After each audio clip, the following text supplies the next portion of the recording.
इसका टेक्सचर देखें, इसकी देखें कितना अच्छा नीचे से बेक हुआ है, साइडों से ना ही जला है और ना ही कच्चा है। ये इंशाल्लाह इस तरह का मज़ेदार सा केक आपको बेकरी से भी नहीं मिलेगा।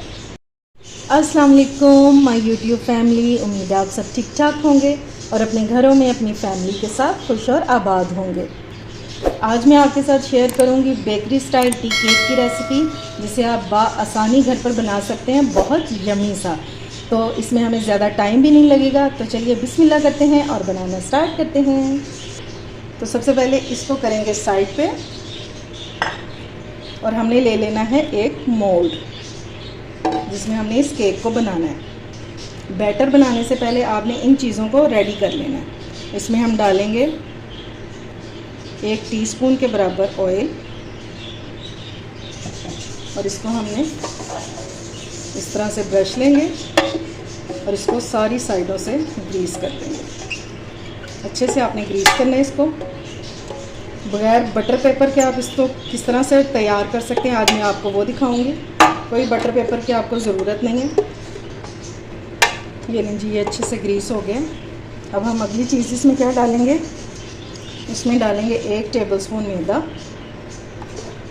और इसको हमने इस तरह से घुमाते हुए सारी साइडों पे कोट कर देना। तो इंशाल्लाह आपको कभी बटर पेपर लगाने की ज़रूरत नहीं महसूस होगी और ना ही आपका केक जो है वो ख़राब होगा। इससे भी सेम वही रिज़ल्ट आएगा। बस आपने सारी साइडों पे अच्छे से कोट कर देना है इसको।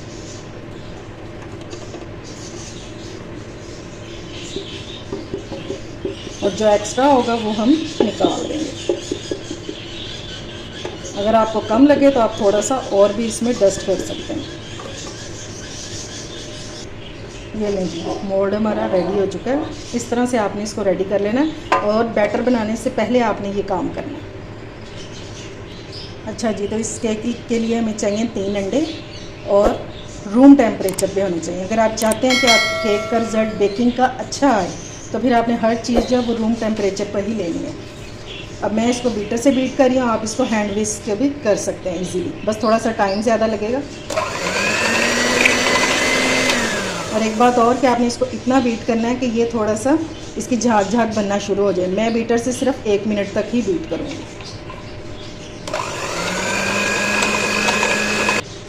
ये देखें जी, अंडों में अच्छी खासी झाग जो है वो बन चुकी है, लेकिन बिल्कुल ये लिक्विड में है। इसको हमने स्टिफ पीक्स की तरफ नहीं लेके जाना, ठीक है।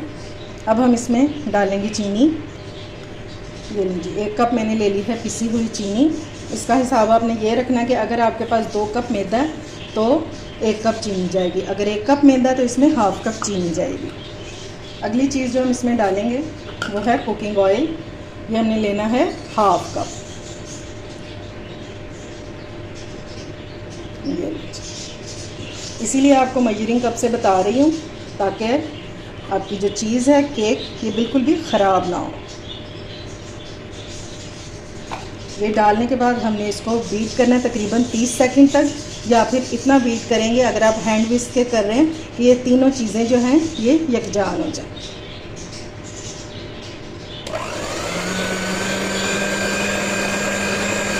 ये लेंगे, सारी चीज़ें यकजान हो गई हैं, बिल्कुल अच्छे से कंबाइन करेंगे। अब बीटर का काम हुआ ख़त्म और इसको करेंगे साइड पे। तमाम ड्राई इंग्रेडिएंट्स जो हैं वो हम छान लेंगे। तो सबसे पहले हमें चाहिए मैदा। ये मैंने अभी 1 कप लिया है, पहले हम इसको छान लेते हैं। इसमें डालेंगे दूसरा कप, इसको भी हम छान लेंगे। ये देखिए, ये जो चीज़ें होती हैं ना ये आपकी केक को ख़राब करती हैं। इसको हम निकाल देंगे। अब हम इसमें डालेंगे 2 टेबलस्पून ड्राई मिल्क। आप किसी भी ब्रांड का ले सकते हैं, इससे केक का टेस्ट जो है वो बहुत ही ज़बरदस्त और क्रीमी सा हो जाएगा। 2 टेबलस्पून ले लेंगे। 1 टीस्पून लेवल बिल्कुल जाएगा बेकिंग पाउडर, और बेकिंग सोडा नहीं है, ये बेकिंग पाउडर है। इसको दोनों चीज़ों को हमने अच्छे से छान लेना। सिर्फ 1 चुटकी जितना हम इसमें नमक डालेंगे। इससे नमकीन नहीं होगा, आपने टेंशन नहीं लेनी। सिर्फ चीनी का जो फ्लेवर है ना वो इन्हेंस होके आएगा। इन सब चीज़ों को हमने मिक्स कर लेना है। अच्छा जी, अब हमें चाहिए एक स्पैचुला, और ये छना हुआ मैदा जो है ये हम थोड़ा थोड़ा इसमें डालते जाएंगे। लेकिन उससे पहले हम इसमें डालेंगे थोड़ा सा वनीला एसेंस। सिर्फ 3 to 4 टेबलस्पून मैंने लिए हैं और इसको मैंने अंडे वाली जगह पे डाला है। आपने मेरे वाली गलती नहीं करनी, जब आपने इसको बीट करना है तो तभी आपने इसको मिक्स कर लेना है, मैदा डालने से पहले। मैं भूल गई थी तो मैंने इसलिए इस टाइम पे डाला है। तो इसको साइडों से मैंने मिक्स कर दिया, ठीक है। और ये देखिए आप, अंडे कितने अच्छे से बीट हुए हैं। अब हल्के हाथों से हम इसको मिक्स करते जाएंगे, कट एंड फोल्ड करते हुए। और अभी ये थोड़ा सा हार्ड है, तो अगर इस तरह की कंडीशन आपके भी बैटर की हो तो आपने क्या करना है कि दूध लेंगे थोड़ा सा, ये रूम टेम्परेचर पे है दूध। इसमें मैं डालूँगी few drops of yellow food colour. ये बिल्कुल ऑप्शनल है, लेकिन डालेंगे तो केक जो है वो आपका देखने में बहुत अच्छा लगेगा। इसको हम करेंगे मिक्स और इसको डाल देंगे, थोड़ा थोड़ा करके मिक्स कर लेंगे। ये देखें जी, इस तरह की कंसिस्टेंसी होनी चाहिए। ये देखें, बिल्कुल रिबन की तरह फ्लोई बैटर आपका, ना ज़्यादा हार्ड हो और ना ही ज़्यादा पतला हो। तो चलिए अब हम इसको डालते हैं अपने तैयारशुदा मोल्ड में। और ये देखें माशाल्लाह से किस तरह से गिर रहा है। इस तरह का बैटर अगर आप बनाएंगे तो इंशाल्लाह केक आपका बहुत ही कमाल का बनेगा। सारा बैटर हमने इसमें डाल देना। ये लीजिए बैटर मैंने सारा डाल दिया। ये देखिए माशाल्लाह से। अब हम इसको पहले करेंगे टैप टैप, ठीक हो गया। अब हम इसमें डालेंगे, अगर तो आप प्लेन केक बनाना चाहते हैं तो फिर तो आप इसको इसी तरह से रख देंगे। अगर आप मेरी तरह थोड़े से नट्स वगैरह डालना चाहते हैं तो ये हैं कटे हुए बादाम, ये मैं डाल दूँगी इसके ऊपर।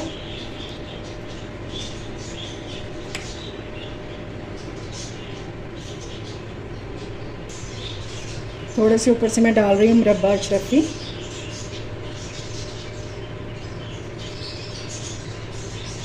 सिर्फ खूबसूरती के लिए डाल रही हूँ, टेस्ट में इससे केक में कोई फ़र्क नहीं पड़ेगा अगर आप नहीं डालेंगे। ये देखें जी माशाल्लाह से खूबसूरत सा केक हमारा बेक होने के लिए रेडी है। इसको मैं रखूँगी प्री हीटेड पतीले में और इसको लगेंगे 40 से 45 मिनट। अगर आप इसको ओवन में बनाएंगे तो आपको 30 से 35 मिनट में इंशाल्लाह ज़बरदस्त सा केक बनके तैयार हो जाएगा। तो चलिए इसको रखते हैं पतीले में। ये लें जी, केक को मैंने पतीले में रख दिया। अब हम इसको बेक होने के लिए कवर कर देंगे। ये देखें जी माशाल्लाह से हमारा केक जो है वो बेहतरीन सा बेक हो गया है। अभी बहुत गर्म है, अभी मैंने इसको निकाला है। तो आपने निकालने से पहले इसको इस तरह से आपने ले लेनी है, स्पूअर्स ले लें या टूथपिक ले लें, कुछ भी ले लें। ये देखिए इस तरह से आपने चेक करना है। अगर ये क्लियर आता है तो इसका मतलब आपका केक जो है वो अच्छे से बेक हो चुका है, ठीक है। और इसको बेक होने में 50 मिनट लगे हैं, क्योंकि फ्लेम का भी हिसाब होता है, हर एक की, किसी की ज़्यादा होती है किसी की कम होती है। तो आपने इसको 40 मिनट बाद चेक कर लेना है, ठीक है। अब इसको थोड़ा सा ठंडा होने देते हैं तो फिर मैं आपको इसकी फ़ाइनल लुक दिखाती हूँ। चलें जी, केक हमारा ठंडा हो चुका है काफ़ी हद तक। तो अब हम इसको डीमोल्ड कर लेंगे। सारी साइडों से हमने इसको हिलाना है, इंशाल्लाह ये इजी निकल आएगा। ये देखें माशाल्लाह से क्या इसका कलर आया है, और ये देखें क्या ज़बरदस्त राइस है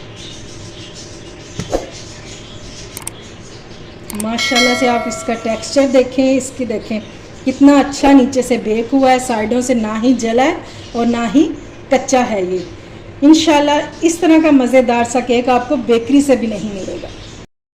अब हम करेंगे इसकी कटिंग। ये देखें माशाल्लाह से, आपको मेरे कटिंग करने से पता चल रहा होगा कि ये कितना सॉफ्ट बना है। ये देखें माशाल्लाह से क्या जालीदार टेक्सचर है उसका। और इंशाल्लाह ये जितना देखने में अच्छा लग रहा है ना, उससे कहीं ज़्यादा ये खाने में टेस्टी होगा।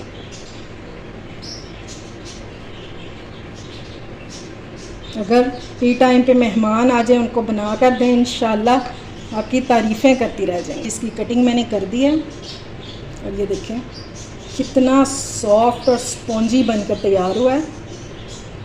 इंशाल्लाह अगर आप पहली बार भी बना रहे हैं ना और मेरी रेसिपी के तमाम टिप्स एंड ट्रिक्स फॉलो करेंगे तो आपका केक भी बहुत ज़बरदस्त और बहुत सॉफ्ट बनेगा। ये देखें किस तरह से टूट रहा है। ये देखें कितना ज़बरदस्त बना। उम्मीद है आपको आज की रेसिपी पसंद आई होगी। अगर अच्छी लगे तो फ्रेंड्स एंड फैमिली में शेयर किया करें और मेरे चैनल को सब्सक्राइब भी किया करें। अपना और अपने प्यारों का ख्याल रखें, मुझे दुआओं में याद रखें। अल्लाह हाफिज़।